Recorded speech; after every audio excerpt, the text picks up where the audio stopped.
te ni moo leen di wéttali waaye surtout di leen jox le meilleur de l'information bés bu ne rek dañuy daal di ñëw rek traiter l'actualité dans tout son ensemble ànd ak ñoo xamante ni rek seen xam-xam dina màcc lool ci boobule domaine tey nag dinañ fi ànd ak ki nga xamante ni rek mooy honorable député Abdou Aziz Diop nekk également secrétaire général des cadres libéraux mais tamit dinañ fi ànd ak ki nga xamante ni rek mooy maître El Hadj Diouf nekk avocat boo xamante ni moom tamit kenn doot ko présenté ci mim réew waaye tamit nekk na président du PTP donc nag di gan yaa ngoog dama lay nuyu bu baax a baax. ma lay fay bu baax Myriam di nuyu Fatou Abdou di nuyu suñu gan yi comme ni ngi leen présenté. di nuyu tamit jamono ji ñu toog seen kër yëpp di seetaan émission bi di seen show. ay ca wax nga ko donc tey tamit dinañ ànd ki nga xamante ni rek mooy Fatou Abdou Ndiaye Fatou Abdou ma lay nuyu bu baax a baax. maa ngi lay fay bu baax Myriam. di nuyu Ndeye Dimet di nuyu suñu invité yi nga xam ne tudd nga leen. di nuyu téléspectateurs yi nga xam ne présentement ñu ngi seetaan Sen TV.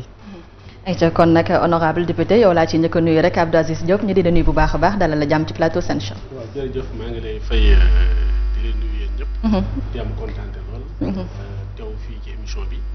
mais kontaan aussi fekk fii sama mag sama xarit l'avocat du peuple la wax. effectivement tout à fait kon maître yow tamit am nañ plaisir bu mag a mag ñu ànd ak yow fii nii ci plateau Sen Show c'est pas ta première fois te sax doo gan fii nii ci biir Sen TV. waaw di am mbégte ñëwaat fii fekk fii ñi nga xam tàmm naa débattre ak ñoom tout à fait fekk rek suma rak suma xarit gise woon cadre libéraux yi xarañ lool macha allah kon def naa ne débat bi tey dina neex li ñu laaj muy moom muy man xen xamuñu ci daw wala di wax lu dul noonu moo tax te yaakaar ni mën naa rafet njort macha allah. ayca macha allah kon yaatal bi léegi lay doon rek ci rubrique actualité.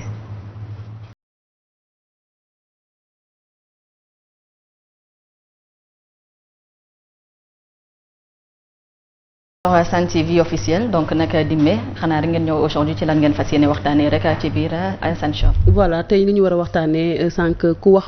gani rek déjà junj doy na borom xel ndax Aziz ku ko xam-xam ko ci parti démocratique sénégalais. mais ki nga xamante tamit mooy El Hadj Diouf temps yi dégg nañ ko bu baax ci dossier Ousmane Sonko alors dañuy dem rek ci waxtaan wi Aziz gannaaw ba ñu la nuyoowaatee ba pare alors tey lan moo leen neexul ci doxalin bu yees bi am PDS ba ngeen bañ a déggal seen papa di Abdoulaye Wade.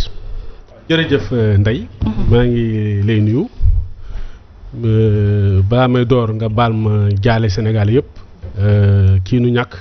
muy président Amath Dansokho di ko jaal Sénégal yëpp parce que nit ku amoon gëm-gëm la bëggoon réewam di ci profité aussi di jaale Sénégal yi président Ousmane Tanor Dieng li nga ma laaj dinaa ci sawar a tontu mooy lu nu naqdi wala lu nu neex daanaka lu nu naqdi wala lu nu neex amu ci dañu nekk ci parti démocratique sénégalais di ci liggéey ba xëy effectivement ñun ñëpp ñu gis ci presse bi que ni réaménagement secrétaire national bi am na mu indi ay réeroo ak jaxasoo yu bëri la nga xam ni mënoon noonu ko waxtaanee ndax parti démocratique sénégalais la dañu war a waxtaanee mais ni ñu ko tëralee dafa jéggi yoon ba pare dafa jéggi yoon te aussi comme lu Serigne Cheikh di wax rek gis nga dëkk buy màbb ku yëngu rek yaa yàq donc PDS juróom-ñaari at toll na kii fa nga xam ni balaa nuy laal bànqaas yi mënoon nañ ci waxtaan kenn wu ni Ablaye Wade am na droit def ko statut yi moo ko may waaye dafa am la nga xam ne nag statut yi mayu ko mooy créer ay postes ya nga xam ni vraiment statut yi ak règlement intérieur yi prévoir ko loolu moo indi tuuti réeroo ci parti bi waaye du ñàkk déggal Ablaye Wade moom mooy sunu patriarche. mooy sunu référence. wax nga ni dafa jéggi yoon ba noppi waxaat ni règle parti bi moo ko may est-ce que foofu amul tuuti contradiction non amul contradiction parce que texte yi dafa ni Ablaye Wade moom mooy nommé ku ko neex kooku kenn tegewu ko mais dafa am poste ya nga xam ni. secrétaire national dafa am ay postes ya nga xam ne dañ ko confiner ci statut ak règlement intérieur yi yooyu bu ci yemoon rek tabb ci kenn du am lu muy wax mais dafa créer ay postes ya nga xam ni maanaam comme secrétariat national secrétaire général adjoint juróom benn noonu loolu texte yi may ko texte yi benn secrétaire général la wax donc tey gis nañu am secrétaire général ba pare am ñun ci nommé ya nga xam ni vraiment dafa doy waar dafa dégg jayo te itam aussi mënuñu comprendre juróom-ñaari at parti bi nu perte pouvoir bi ci responsable yi fi nekkoon yépp Abdoulaye Wade ni Oumar Sarr laa wóolu yow laa dénk mu téye juróom-ñaari at ak lu ci am yépp nga defar lu day nag secrétaire général boddi ko dind ko loolu aussi dafa xam ne du lu xel nangu. kon yéen da ngeen di jàppale Oumar Sarr parce que am na ci yéen ñoo xamante ne nii jox leen ay poste mais da ngeen ko gedd. loolu mooy wane ni du jàppale Oumar Sarr c'est que boo gisee mbir yi nu ma tëyee par exemple boo gisee mbir bi da nga koy analyser par exemple boo jëlee Cheikh Tidiane Seck. xam nga àndul ak ñun bokkul ak ñun gis-gis. loolu la wax. àndul ak ñun. loolu la wax tey ci benn. te it tabbanoon ko comme secrétaire général adjoint maanaam am na promotion mais moo njëkk a jénn ni nii nu tabaxee mbir mi jaarul yoon parce que mënoon ni Oumar Sarr dafa dégguwul ak yow ci dialogue bi nga boddi ko ba pare tabb am ña nga xam ñu bëri kenn gistule woon ci parti bi ci juróom-ñaari at wala ci diggante présidentielle yi def nañu doxalin ba nga xam ni maanaam collusion ak l'adversaire nañ koy wax donc ñun lu ñuy waxtu mooy parti bi parti démocratique la dafa am ay textes yu ñu tënk textes yooyu buñ ko tegee ci yoon kenn du am lenn lu muy wax. alors Aziz. waaw ñan nga gis ne ci biir PDS ñoom la Abdoulaye Wade boole ci secrétariat exécutif bu yees bi te yéen d'accord leen ci. gis nga ñu ci nekk ñëpp ay lay woon ay militant noonu ay jàmbaar noonu ci parti mais dinaa la jox kenn secrétaire Karim Mamadou Ndiaye tey gii dañ ko tabb secrétaire général adjoint te kenn amul carte kenn xamul fu mu milité amul secteur ba pare nga tabb ay secrétaire général maanaam boo xoolee secrétaire général dafa mel na c'est la famille ak c'est l'ancien cabinet de Karim Wade nañu constitué par exemple boo jëlee attaché de cabinet bi nga def ko secrétaire général adjoint nga jël directeur bu cabinet bu njëkk bi nga def ko secrétaire général adjoint nga jël secrétaire am nga def ko secrétaire adjoint nga ñëw ci famille bi nu jël Doudou Wade def ko secrétaire général adjoint ba pare nu ni parti bi Karim Wade mooy secrétaire chargé de l'organisation de la modernisation et de la définition des stratégies politiques nu jiital Bara Gaye mais Bara Gaye juutuwul Bara Gaye du numéro 2 ba pare mu ni secrétaire généraux adjoints yi amul hiérarchie ñoom ñëpp noo yem dignité waaye su ma fi nekkul man Ablaye Wade maggu Karim Wade di Doudou Wade yow yaay téye parti bi xam nga loolu dafa doy waar donc loolu moo indi ay. léegi li ngeen jàpp ci biir PDS mooy jamono ji maanaam dañu koo def jegeñaale Karim Wade ak njaboot gi. mais loolu ku xool xam ni loolu moo am waaw. ban manque de dynamisme. 2012 noonu perte pouvoir bi. ba 2019. Macky Sall dal ci kaw PDS dal ci kaw responsable yi nu taxaw xam nga xuloo bu mu am rek. parce que dañ naan boo waxee tey lii suba nga wax lële dañ lay laaj rek ban moo ciy dëgg Abdoulaye Wade toog na rendre hommage Oumar Sarr ku ne ci parti bi taxaw na bés ni keneen ku mu jëloon ku dul Oumar Sarr mu jaay parti bi juróom-ñaari at mu téye parti bi dynamisme mooy lan perte nañu pouvoir bi dañu war dem dañu war jël pouvoir bi nu tabba candidat malheureusement candidat bi ñëwul donc Oumar Sarr ak ñu ma àndaloon di liggéey ci parti bi obligation de moyen nañu am amuñu woon obligation de résultat bi lu ko doon matal mooy ku nu tabb mu wax fu ne danaa ñëw ba lettre bu mu mujj bind dafa ni mënuma engagé parti bi ak alliés yi ci benn combat ba nga xam ne man du ma ko jiite su ma ñëwul je serai un lâche. alors Aziz loolu mooy mujj lettre am donc du ñàkk dynamisme am na fi tey nañu parti bi def nañu ñetti yoon tour du Sénégal visité nañu fa nekk mobiliser nañu nit ñi ne taxawnu nit ñi di xaar Karim Meïssa Wade ñëwul à la place papam moo ñëw papam bu ñëwee dégg ngeen lu mu wax nu daw tuuti mu am lu mu wax muy suñu kilifa nu déggal ko ni moom lu mu wax moom loolu nañuy def mooy lu ñu doon wax naan mouchoir blanc Abdoulaye Wade nañuy xool fu mu joxañ foofu nuy joxañ bu mu nee bu leen bokk ci élection yi ñu bëgg ñu téye noonu seen loxo mais am ñoo xam ne téye wuñu seen loxo. alors secrétaire général adjoint yi nee nga bokkul ci texte parti démocratique sénégalais courant bi nga xam ne taxawal ngeen ko Oumar Sarr maître El Hadji Amadou Sall Babacar Gaye yow nga bokk ci est-ce que statut parti démocratique bu Sénégal permettre na leen ko yéen. bon dans les textes te ni amul courant mais tey jii dans les faits il y a des courants qui évoluent dans le parti les karimistes ñëpp xam nañu c'est les karimistes. dañuy def meeting dañuy def débat dañuy def ay tournées ñoom dañuy jox ay moyens tey jii boo jëlee fédération nationale des cadres ñun yore nañ ko tabax nañ ko mosuñu am subvention parti bi et pourtant à côté noo ngi jël ay millions ba démb jël nañu juróomi millions jox ko ay nit pour ci ñu nekk ci réseaux sociaux yi te FNCL amul moyen pour fonctionner donc ñun lu ñu wax mooy dañu cautionné ci parti bi pour ni Ablaye Wade mooy sunu leader mooy sunu école moom ñuy àndal te boo mu dee Ablaye Wade mu soxla réew mi lu mu wax rek dañ koy def parce que dañuy xam ne am na fit am na xam-xam te it ñeme na fu mu jëm donc tey bu mu dee moom nekkatu fi donc ñun ñoo fi nekkoon nu dem ci élection nu ni kat Karim Wade mi ngi ci kaso bi ñëw leen ko tabb def ko candidat nu tabb ko def ko candidat mu ni dañu ñëwuñu nu waroon xaar pour toog waxtaan lan nu ñuy def parce que quand même aussi pour man loolu c'est un manquement dañ ko waroon traduire devant le conseil de discipline pour manquement ou faute extrêmement grave loolu amul nit ñi def diversion indi ay affaires ya nga xam ni kenn xamul fu mu jógee pour soppi li nu soppi. balaa ñuy dem ci maître El Hadj Diouf rek bëggoon naa la laaj comme yaa ngi ci mbirum courant bi wax nga ni PDS nangul courant alors kon yéen su ma la dégloo da ngeen bëgg a def comme karimiste yi mais est-ce que yéen ak karimiste yi benn ngeen.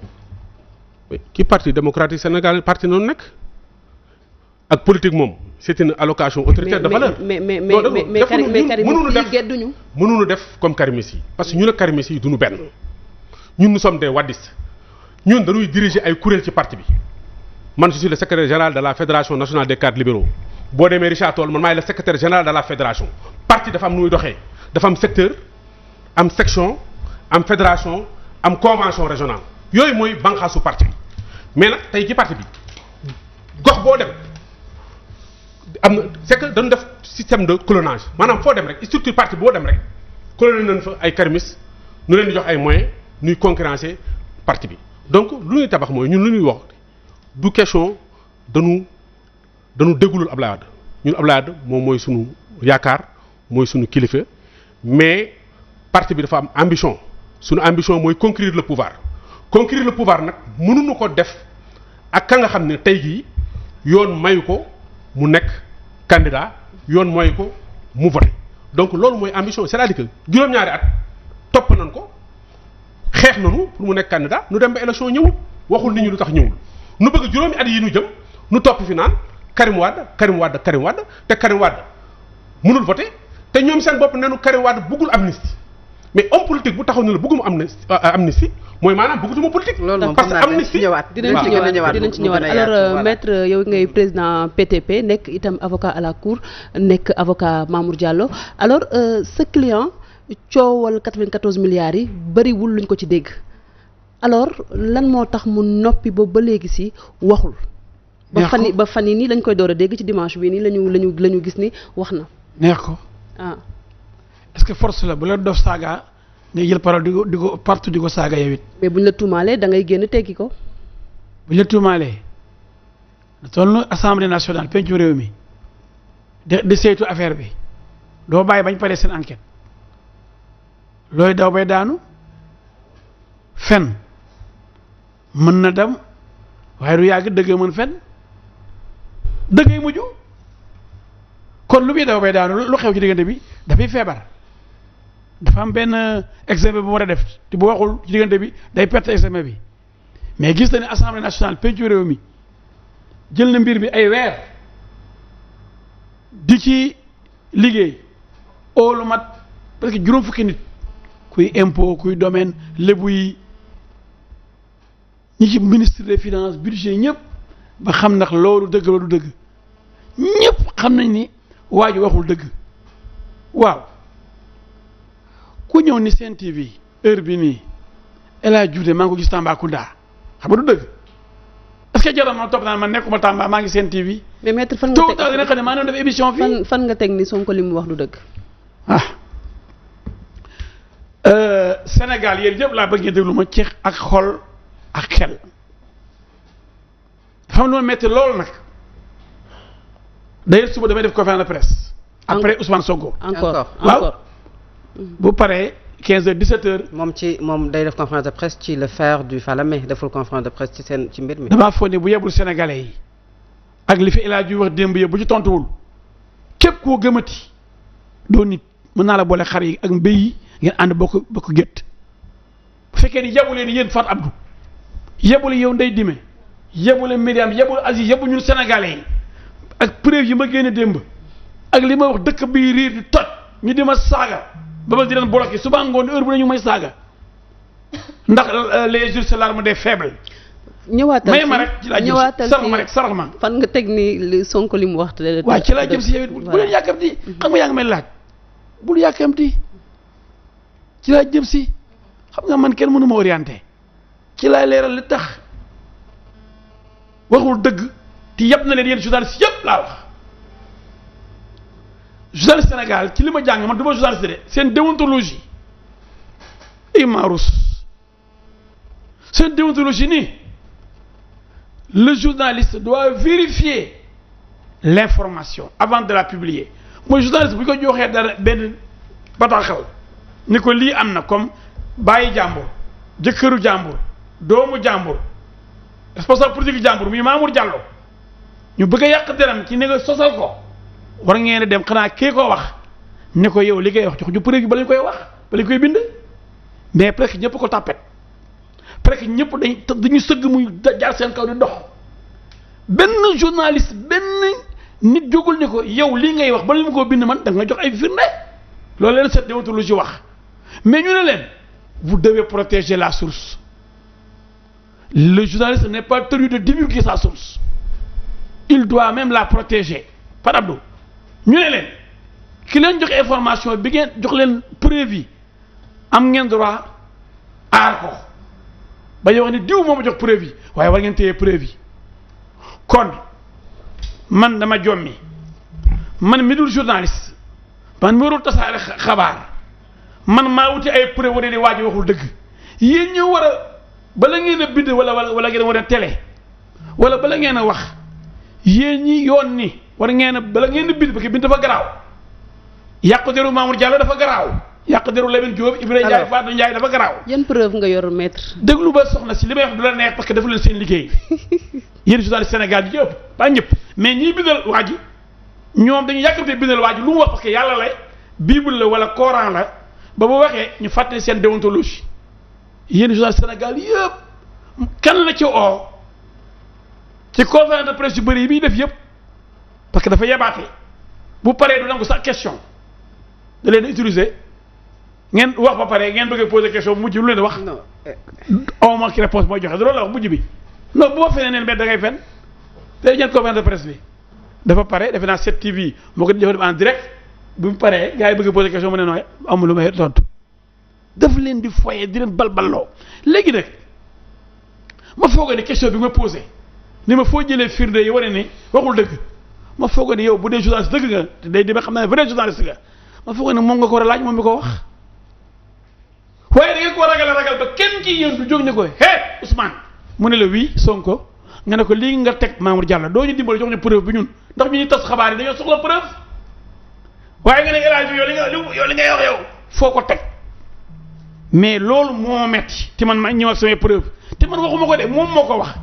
mais ku ko laaj dee ñëpp a ñàkk fayda mais réew mi fu ñu jëm. alors maître. non attention maître ñëwaatal ci preuve yi. preuve voilà waaw moo warul joxe preuve man ma ñëw joxe preuve. mais comme yow yaa fi toog moom bis bu fi toogee dinañ ko laaj. ay preuve mais bu ñemee invité du ñëw faalewu leen. bis bu fi toogee. joxu leen benn cër. dina fi indi ay preuve. man de chef de parti la maa ko njëkk a nekk ministre nag bu sax moo ministre. waaw njëkk ko nekk député mu ngi soog a nekk député ma def 10 ans député mais fu ngeen ma ooyee ma ñëw ndax jox naa leen cër. Sénégal nag boo yombee baax yeb la boo jafee di leen nargee ñu jëf la nii ca kaw waaye loolu ngeen mérité kon xëy na ma jox leen ay preuve. alors Sénégal yëpp ñu may déglu dafa am koo xam ne Ousmane Sonko la tudd nit la koo xam ne même ci affaire aéroport bi ci terrain yi sàcc na ci moom benn syndicaliste weddee na ñëw suba la ci tontu sàcc lay def ci ay terrain yi lu nekk ci lay dund waaye tey terrain bii laay wax man dafa yore dafa am ñoo yam feebaru xaalis tiit ci xaalis ak suuf ñaar yooyu moo catam léegi bi mu déggee ni am na ay lébu ndax mu doon liggéey impôt et domaine yoo xam ne état bi war na leen a indemniser jox leen juróom-ñeent fukki milliards ak ñeent mu dégg ni Tahirou Sarr mu ngi ci mu dem seeti leen bëgg a suufu d'abord du yëfu gor yëfu jaam la def foofu dem fekk ne Tahirou Sarr mi liggéeyul impôt man maa xam rouage yi te man la gaa yi ragal bu ma yuuxoo rek ñu fay leen léegi mu signé protocole ñooy am famille bi am ñu bañ mais am ñu nangu protocole d'accord baa ngi nii léegi ñu ngi août 2018 léegi xam ngeen ne cabinet Atlas moom moo ko moom léegi Atlas bi ak les héritiers du titre foncier 1451 R représenté par Yéri Diakhaté Djibril Dial ñi ñëpp assemblée déglu na leen Abdou Mbeng Massène Sarr Saliou Ndiaye Ibrahima Samb yéen ñi ba ngeen dëgg ñu ne dañu sàcc seen xaalis ñoom ñi moom xaalis bi on ne peut pas être plus royaliste que le roi waaw waaye nag nañ dem ba ci honoraire yi lii yëpp préambule article 1er objet article 2 obligation article 3 honoraire yaa ngi nii ñu ne ci les héritiers s'engagent à rémunérer le cabinet Atlas sur la base des sommes ou valeurs recouvrées sur le titre foncier 1451 R. Cette rémunération est déterminée par une quote-part de 12% hors taxe retenue à la source des sommes ou valeurs recouvrées directement ou indirectement par le cabinet Atlas. mu ne ci wolof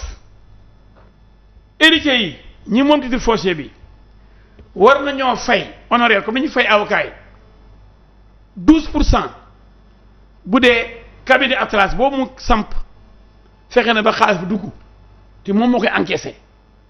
daa leen jox sax après numéro compte bancaire bi mu joxe woon pour ñu def ci xaalis bi dëgg de léegi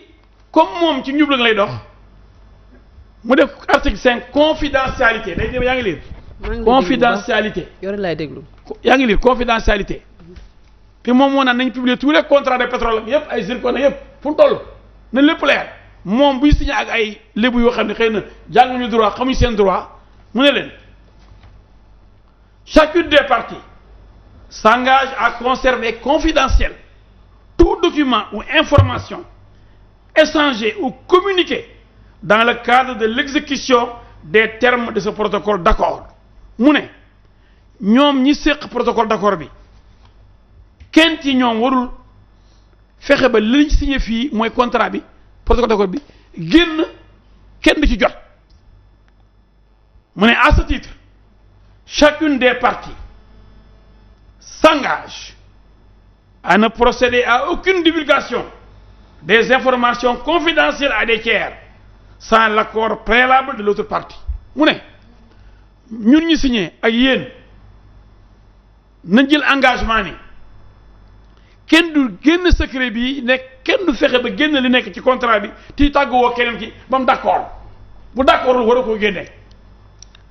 léegi ñu signé cabinet Atlas les représentants des héritiers Yéri Diakhaté signé Djibril Dial Abdou Mbeng Massène Sarr Saliou Ndiaye Ibrahima Samb annexe procuration des mandataires procuration des héritiers au cabinet Atlas Sarr tableau des héritiers mentionnés sur le titre foncier 1451 R feuille de présence. Alors maître. ba pare ko s'il te plaît s'il vous plaît. Réunion affaire TF 1451 avec le cabinet Atlas membre de la famille héritière leer na defe naa Dakar Times génne ko tey Moutbane ñun li prénom Amadou Cissé contact 78 125 66 66 émargement Amadou Cissé Yéri Diakhaté 77 666 81 51 mu signé Massène Sarr 77 682 05 98 mu signé Momar Faye 77 547 16 74 mu signé Saliou Ndiaye 77 etc. Modou Mbeng ma génneel leen may ma signature Sonko bi mais sarax leen ma rek tuuti Atlas voilà mu ngi nii fii la gën a leeree quoi parce que man li may wax day leer voilà après Modou Mbeng Djibril Diall 77 720 70 63 Ousmane Sonko dimbale ma rek nay demee nga xoolal Ousmane Sonko li ñu ko bindee moom Isma Ba mi ni mooy gérant mi mu def gérant Atlas te lépp moom mooy nitam c'est donc fu ñu bind Ousmane Sonko. topp liste bi rek nga xool mbind mi gën a bon mel ni médecin. Amadou affaire truand mooy bind Ousmane boo xam ne. Amadou Cissé de mi ngi fii Yéri Diakhaté Massène Sarr Momar Faye Saliou Ndiaye Abdou Meng Djibril Diall oui Ousmane Sonko. lii ko ci kaw. Ousmane Sonko. mbind mi est-ce que mbind du mbind truand ngeen ko bindee. loolu nag wóoruma maître. non seetal jëpp ni mu seen leere ak yow yaa lii ko mais gis ngeen ko Ousmane bi ni mu ko bindee tuuti. maître en tout cas gis naa Ousmane Sonko mais loolu moom la wóor. moo la beneen càcc bu nekk ci biir. ba bindee Ousmane Sonko ba Isma Ba ñoom ñaar moom ak gérant ki mu def gérant Atlas ñoom ñaar ñoo xam nga bu ñu def feuille de président ñaa ngi denn seen tur mooy tegalanto après Ousmane Sonko yow ku ci tegu Aziz Ousmane Sonko mu ngi nii ku ci tegu Ismaïla Ba du mu ngi nii yaa gis ñëpp def nañ seen numéro téléphone sauf ñoom ñaar dañuy nëbbatu xoolal indice la ñun avocat lañ xam ne luy indice ni daan xoolal yëpp am numéro téléphone sauf ñoom ñaari si Isma Ba gérant ak moom ñëpp mili seen numéro téléphone moom xam nga un crime n'est jamais parfait day am toujours loo bàyyi ëllëg enquêteurs yi xam ne yow mi crime bi ci nga parce que un crime n'est jamais parfait. d'accord léegi mu ngi bëgg a nëbbatuwaale ba tax bindul numéro téléphone mais signé na Sonko ñëpp a signé Ousmane Sonko Isma Ba lañ bind Aziz dama lay lii la ma ngir yàlla. réunion affaire TF 1451 avec le cabinet Atlas membre de la famille héritière. voilà da nga bëgg kii moo ne fu ma teg li ma di moom sàcc la. waaw fu ma teg li ma ni moom waxul dëgg. je pense que li nga jotee pareegu man maa joxe samay preuve te pareegu man loo yàkkamti Fatou Abdou. non pas yàkkamti mais xam nga. xam nga ma lëf buñ ko tegee lu sérieux yi kenn du ko parte kenn du ko barte ndax c'est trop sérieux man gis naa Sénégal yoo xam ni dem naa France dem naa Italie dem naa fu ne demoon nañ ba gëm Ousmane Sonko ci kaw comme ni Hitler ne ko Allemagne yi gëmee woon nax leen ba nekk chancelier Allemagne taal monde bi. alors man ma am preuve yoo ne waa ji ba su wax dëgg moom mi jiñ Mamour Diallo te pareegu ma de mënu ko indi may continuer nag ndax 12% bi xam nga ñaata la 11 milliards la te booba mois d'août 2018 des na 5 mois élection présidentielle jot presque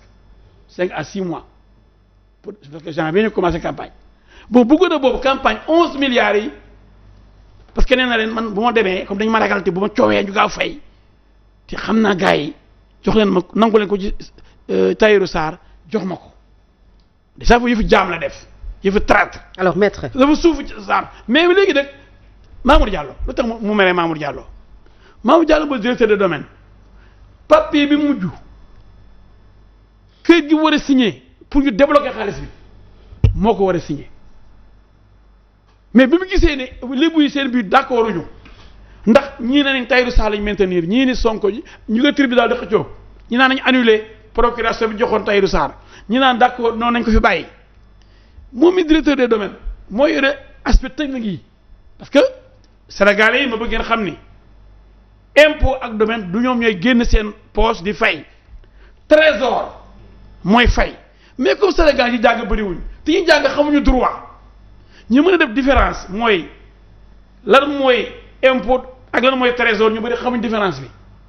impôt yorul kees bu muy fayee nit trésor ak trésorier ak payeur ñooy fay ñi Sénégal war a dàmp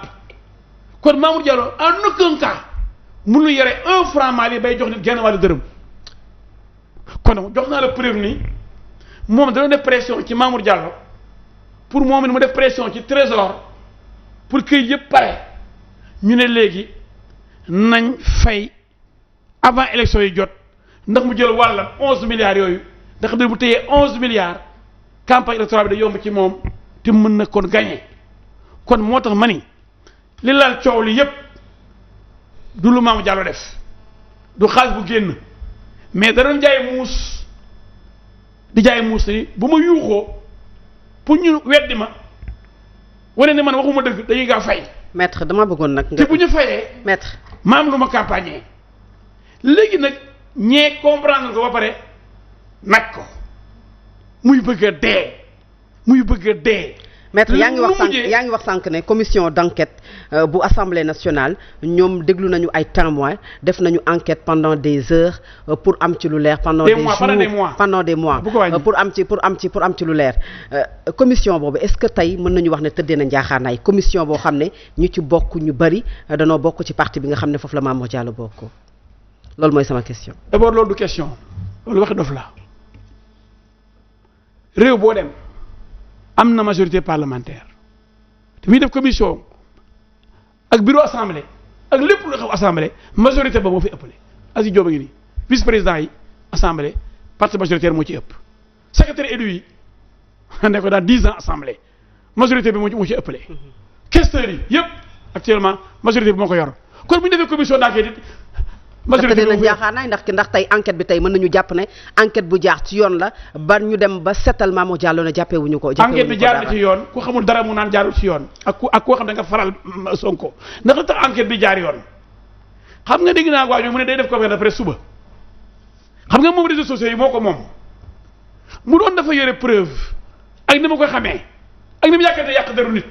ak wane ne moom moo def ay découverte moo def révélation kon day dem ci commission ba convoqué presse bi bu génnee. mais porte na plainte. contre la commission ak contre Mamour Diallo yow nag bu dee da nga saboté ñu dem ci beneen débat. mënoo ma bëgg xam affaire assemblée ba pare bëgg a daw res. xam nga dafa bëri ay avocat ci biir presse bi moom Ousmane Sonko waaye tey lay dee dama ni la ni mu mel ci bëgg a wax ak presse ni mu ne porté presse bu amoon preuve yoo ne ni Mamour dafa jël 14 milliards day dem wujji commission d'enquête parlementaire bu dee boog man am naa xel xëy na man yow yaa am xel man awma xel. bu génnee ni preuve yi au presse bi yëpp bu du assemblée ni leen ne preuve yi laa jox assemblée ba affaire bi leer na nag léegi bala ma tàkk na bu fekkee ne man am naa xel de xëy na yow yaa am xel man awma xel mais bu fekkee ni dañu werante xuxaar sumu ngemb kay firnde yi preuve yi mu leen ko jox yéen ñi ñàkk bon dama ni ñi ñàkk fay la boog di ko interview tous les jours te jéemuñu ko laaj preuve dama ni am nañ ay taskati xabaar xam ne ñemewuñu ko ne ko Sonko jox ñu preuve yi kon mu rey leen nee na procureur la ko jox far yàlla wa yàlla mooy buur bu mag bi affaire pétrole bi jaar fi ak gaz procureur nañ entendre Sonko mu ne moom procureur président de la république la du ko wujji gars yi def yow nga waxoon ni affaire Mamour Diallo procureur nga nekk mu wala loolu la waxoon non bu ma feree ne mais da ngay fen procureur la nekk mu oma parce que porte la plainte ci procureur non buñ dax boobu des c'est trop gros. d'accord maître non mais bu la ma ngir yàlla dimbali na ma rek bu leen yàq. waa eggaleel waa daal lu ko arrangé wu rek da nga ci dem. dama ne bu ñu accusé tamit nag bu ñu bëggoon tamit nag lu mel loolu kon duñ la woo. may ma voilà mais bu ngeen ma wooyee aussi def semblant oo ma ba pare. déedéet ngir yàlla maître bu ñu accusé ngir yàlla dama ko ñaan rek dama ko ñaan rek man dama la accusé mais ni ngeen ko doxalee bu may leeral ngeen bëgg a coupé. non du question coupé sax mais temps bi la ñuy sóoraale ba pare am na benn invité bu fi nekk. temps bi sóoraale duñ ko parax paraxee demal ndax c'est trop sérieux. demal ay cët demal. te dama commencé day preuve depuis démb dëkk bi toj. demal di ma saaga ndey di ma tam ndëmm. d'accord ma xam ne loolu yëpp sama réew ma ko jaral. d'accord demal. ndax lii am na ko da ngay jaar ndax fexe ba kii sàcc réew mi këpp ko en tant que mercenaire jaay ko Tullow Oil li ñu ko jox ci xaalis après daa génne preuve yi ak suuf si sàcc mu ngi fi yëpp ay documents. bee ba yeggal ci li ma doon wax. dama bëgg ñun ñëpp ñu ànd ngi gëm yàlla te xam ni dëgg rek mooy mujj ci tey dëgg jolli na ma ne leen assemblée nationale bi mu ne woon du ko wujji procureur lay wujji loolu laa déggoon de bu dee am na journaliste yoo xam ne ba léegi am nañ mémoire nañ ma wuyu ndax waxutoon ne du wujji assemblée moom procureur lay nekk mu oko waaye ku ko ñemee temps yi kenn ñëwatu koo wax ñu ne juge d'instruction ba moom daal da leen di manipuler rek di leen bale rek avant da ne woon non yaa ngi ni yow ma am nga fit da ne woon moom du wujji commission d'enquête day nekk procureur oko ci diggante bi yàlla indi fi gaz ak pétrole ñuy wax affaire Aliou Sall ak Timis procureur nañ leen ñu oo ko mu ne moom du wujji procureur ndax procureur de Macky Sall la bi ñuy wax ne bu ko procureur ooyee lay wujji du wujji commission d'enquête procureur boobu du procureur de Macky Sall kon. d'accord maître. non mais ma rek foofu dafa neex. maître nañu ñëw foofu day wane ne waa ji waxam kàddu ñoom du xale. nañu ñëw ci commission d'enquête parlementaire bi. ndey bàyyi ko mu daane. ndey li ma dafa garaaw effectivement il nañu faut ñëw que maître tamit nga sóoraale ci développement bi. ñoo ma laaj. ne ma ndax commission d'enquête boo xam ne majorité bi ak Mamour Diallo boo ko parti. loolu tontu nga si. loolu c'est da ngeen non loolu ki ko posé question boo xam day bëgg a discréditer commission d'enquête bi loolu. léegi ma wax la. Sonko nee na dañu violer loi bi article 48 règlement intérieur mais bien sûr maître da ngay déglu tamit nag. mais dama développé ci pare wu da ngay mais li nga développé yëpp. pare wu man maa juge dama plaidé waaye tribunal laa jógee léegi. dama plaidé de 10h à 19h. waaw d'accord mais booy plaidé. mais léegi juge day bàyyi plaidé lan ngay tontu ci li Sonko wax bi mu defee conférence de presse fan yële passé dégg nañ ko mu ne dañoo violer règlement intérieur bu Assemblée nationale article 48 que ni commission d'enquête bi sax amul droit di prononcer publiquement sur la question. laaj nga ma ko léegi say caméra ma ne du ma ci wax nekk ba fu dox Sonko il ne m'intéresse pas xam nga lu m'intéressé Sénégalais yi nga xam ne dañ diggoon ni bu ko procureur ooyee mu wuy ji ko ak ay preuves mais intéressé na la maître parce que sànq ba léegi yaa ngi wax que ni. ma ne affaire bi Mamour Diallo dama ni bu leen man kenn mënu ma ñàkkal fayda dama ni la affaire yi Mamour Diallo waaye pas ay waxi Sonko yu naan rapport de police commission du bëgg ñu divertir man ci ay preuves Mamour Diallo laay wax. waaw d'accord fan la Mamour lekkee dërëm wala ñaar dërëm. waaw d'accord loolu mooy débat bi. d'accord mais benn dox boo xam ne dafa taxaw fi ci dëkk bi jël ay ñoo xam ne moo leen moom def leen ay jaam. lu mu leen wax loo ñu wax ko. waaw léegi ci article 48 ñemewuñ ko laaj di ko jox ñu preuve ndax dañ ko tapet. ci règle waaw kooku lan la bëgg Sénégal yi xam ne Sonko mii ngir yàlla. mais Sonko il n'est pas crédible ndax kii est-ce que kii bu ne ko jox sax mairie bi di ko jox réew dama ni la ful la ji ak fayda ñu mooy ndax commission d'enquête jot na déglu ay nit ci affaire bi waaye du war est-ce que amoon na droit publier amul droit publier ndax commission d'enquête laaj nañ ci war a laaj ñu ne waaw laaj na Sonko ñu ne waaw mais daa bañ lànk te moom mooy ndeyi mbi liggéey ñu ne ko ndax laaj na lébu yi mu ne waaw lébu yi ñëw nañ wax ndax laaj na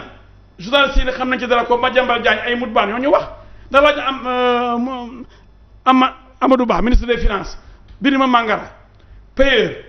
trésorier général directeur des impôts et domaines ñëpp jaar fa ñu ne ñu nekk dafa kàddu milliards gisuñu ko. donc yow li nga annoncé ci presse bi ne da nga koy porter plainte pour diffamation lan lañ ci mën a am loo xam te ne lu leer la. voilà ginnaaw ñu xam ne lépp ay fen la barke alxuraan dégg naa sax léegi bu dee def conférence de presse ci affaire ay fer man dama fa mooy man lay tontu kii yab na leen de Sénégalais yi kii daal da leen foyee rek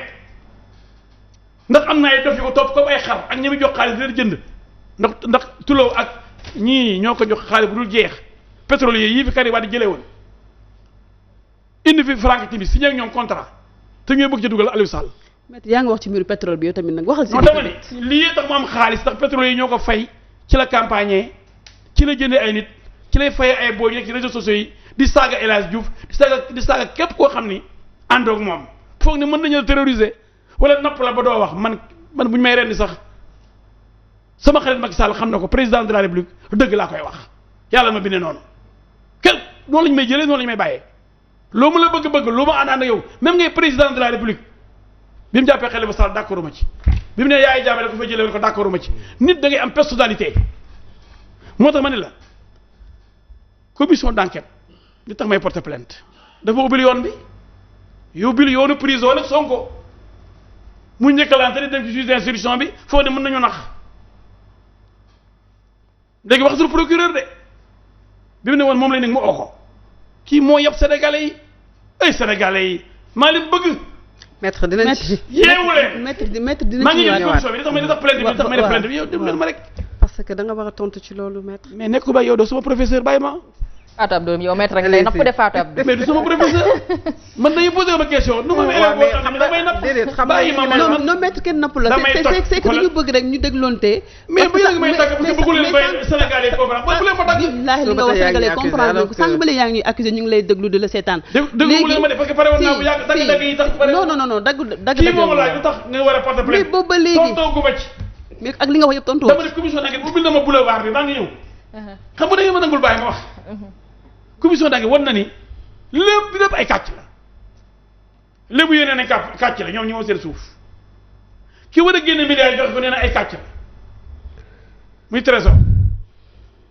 ñi jàng xam-xam même ku nekkul trésor xam nga ne impôt amuñ kees bu ñuy jëlee di fay nit ñi à la place du trésor fay nu ma ndax impôt ñooy fay salaire yi wala trésorier ñooy fay xam nga ba dof lay defoo mais comme xam na ni nit ay ñu bëri xamuñu dara d'accord buñ dox seen kaw maay déglu leen ni waa impôt war nañ mën a fay xaalis maître li nga wax li nga wax leer na li nga wax leer na nañ nee nga Sonko li mu wax dara amu ci mais Sonko moom li mu wax mooy commission d'enquête bi dafa violer article 48 mais tontu ma si loolu mais pourquoi je m'en fous. Tu as été député à l'Assemblée nationale xam nga lu tax waaw man maay doomu Mbaye Diouf Fodé c'est Buur Saloum le dernier roi du Saloum man dama am fulla kaar sa bopp nga xam nag waaw yow bëlëm nga mais kon boobu mënoo ma ñàkkal fayda sa bopp rek nga xam sama maam nekkoon na bëlëm du ko man avant may falo Buur Saloum sa bopp rek nga xam jëlee maam Jaara Ndaw sa bopp rek nga xam am ci Koddu Jaara Ndaw maître revenons ci Koddu Jaara di jarbat Alassane Ndaw ne da nga xam sa bopp kon man bu ma nee du ma wax ci affaire commission d'enquête bi plainte bi leen déposé war nga gëm du ma ci ma sa wax xam nga parce que loolu intéressé wu ma plainte vrai bi mooy Mamour Diallo nit da ngay xam li lay intéressé l'essentiel nga distingue ko de l'accessoire ku may bëgg a dofloo di wax ay plainte parce que dañ ko mais moom question. mais moom porté na plainte Mamour Diallo. loolu laay tontu loolu ci ma ci laaj ba tontu leen ci dama ni bu leen jaxase ka bopp nit ñi xam nga ku ñàkk fayda ma ñàkk ma fayda dama ni man gis naa koo xam ne dafa tudd Ousmane Sonko yàq deru ku ñuy wax Mamour Diallo mu ne dafa jël tool juróom-ñeent fukki milliards ak ñeent sax ñëpp mere Mamour Diallo mere Macky Sall ba mënoon nañ koo wàcc sax mu ñàkk nguur gi lu garaaw la li tax ma ne dafa war a dem prison xam nga 94 milliards bu dee dañu nit daf ko détourné te détourné ko ci affaire état ci xaalisu nguur lu ñëpp bokk mën a tax ñëpp wàcc mbedd mi taal dëkk bi loolu la ñu wax ci droit pénal ñu ne la diffusion de fausses nouvelles pouvant saper le moral des populations pouvant entraîner un soulèvement populaire est punissable et doit être sanctionné par un mandat de dépôt obligatoire dañ ni képp ku génne benn xabaar boo xam ne mën na taal dëkk bi ndax ku ko dégg ne mën nga ci mer ñu bëri dañu mere Macky Sall ndax Mamour Diallo te Mamour Diallo deful dara ñu bëri mënoon nañu wàcc ci mbedd mi bu ñu amoon doole xëy léegi amuñ doole boobu wàcc ci mbedd mi laaj seen xaalis yaa ngi may dégg taal dëkk bi ba dëkk bi am lu ñuy wax trouble fekk moom moo ko provoqué ci dara amu ci ay baal ma ay nar rek la ay kàcc ay fen yu wóor léegi nag ma ne leen waaw xale bu juddu ba ki démb Ndiaye Ousmane Sonko bëgg a taal dëkk bi ndax cere ji bu ma ci lekkul dama ci xëpp suuf lépp lu wax suba ba ngoon jot dara du ci dëgg mais am na ay relais léegi nag moom Sall waxoon ci campagne électorale bi ne bu ngeen foogee ni fen ak internet dina tax ngeen jël réew mi da ngeen nax seen bopp. d'accord dinañ dellu si waat si yow. kon nag fi may terminer mooy pourquoi sama plainte war a gagner sama plainte mooy man dama am preuve ni benn dërëm waruma ko joxe parce que du ma trésorier Mamour Diallo du trésorier bay fay yow loo gardé xam nga trésorier mooy garder xaalis ci état comme Mamour Diallo amul droit garder dërëmu état xam nga mënu ko détourner. deuxièmement xaalis boobu état ba fayee bu ko kon ña ko war a fay ne génne guñ ko moom mi leen war a woyee presse bi ñu dinañ damay tontu El Hadj Diouf preuve baa ngi nii xam nga boo ko defee am na 46 milliards bi mu ñu koy wax 14 milliards. d'accord maître ne am na 46 milliards yoo xam ne xam na fi mu dugg ci compte yi am na virement yi xanaa bu subaa. d'accord wala depuis tey xanaa wala léegi ni compte SGBS wala BICIS wala Ecobank wala NCA wala tel banque numéro tel bis sàngam. d'accord dugal nañu 94 milliards wala 46 milliards. pour Mamour Diallo. d'accord xam nga loolu man pour man journaliste bu am fayda bu jëndul. d'accord maître constitutionnalité. comme loolu la pour man. d'accord comme vous voulez. waaw d'accord maître léegi ñu demaat ci Aziz rek balaa flash bi xam naa li ki des barewul alors Aziz tey li ngeen bëgg ci PDS ndax dina yomb parce que gisoon nañ ñu ko fi doon jéem dañoo mujjee dem lu tax yéen choisir leen ngeen dem si. non mënuñu dem parce que PDS nañu xam PDS nañu miin sunu doole sunu ndaw PDS nañu ko def donc bu nu amee lu nu naqadi dañuy poser débat bi jéem fexe ba Ablaye Wade woote nu sottante xalaat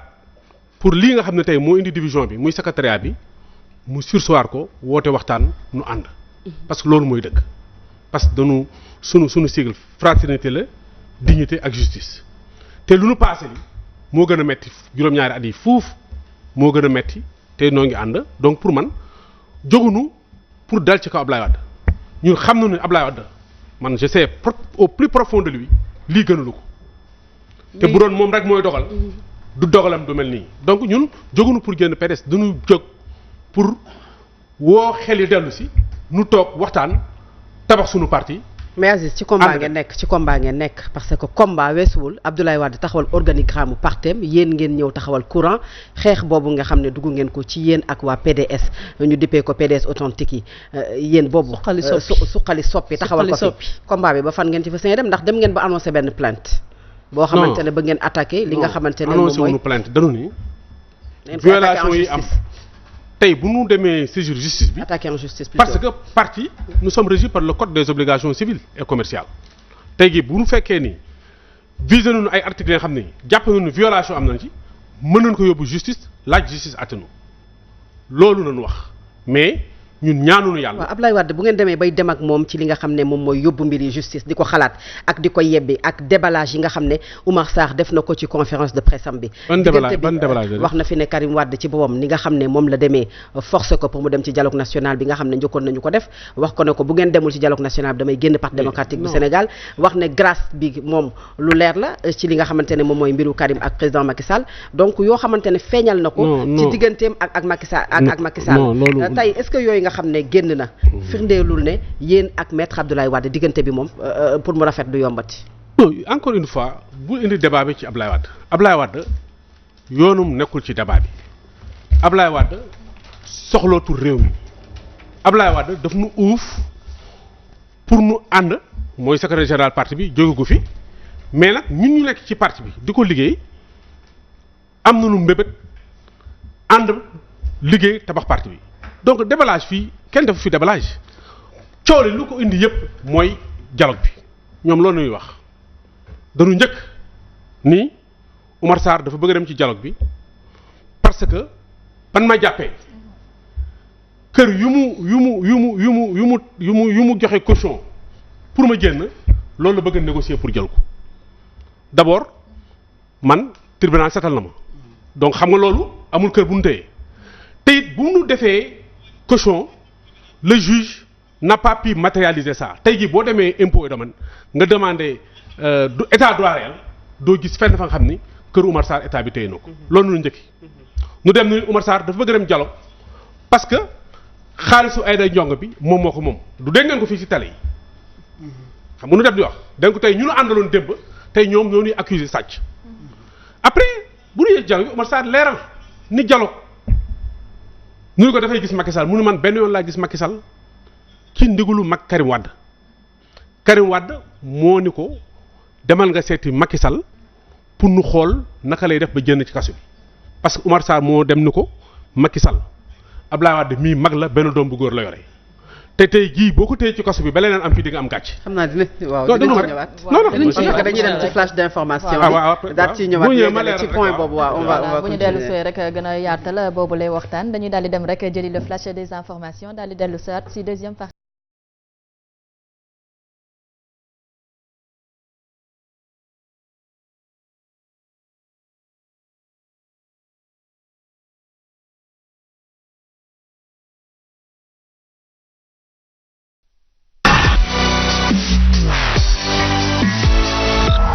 Sen TV, bienvenue chez vous.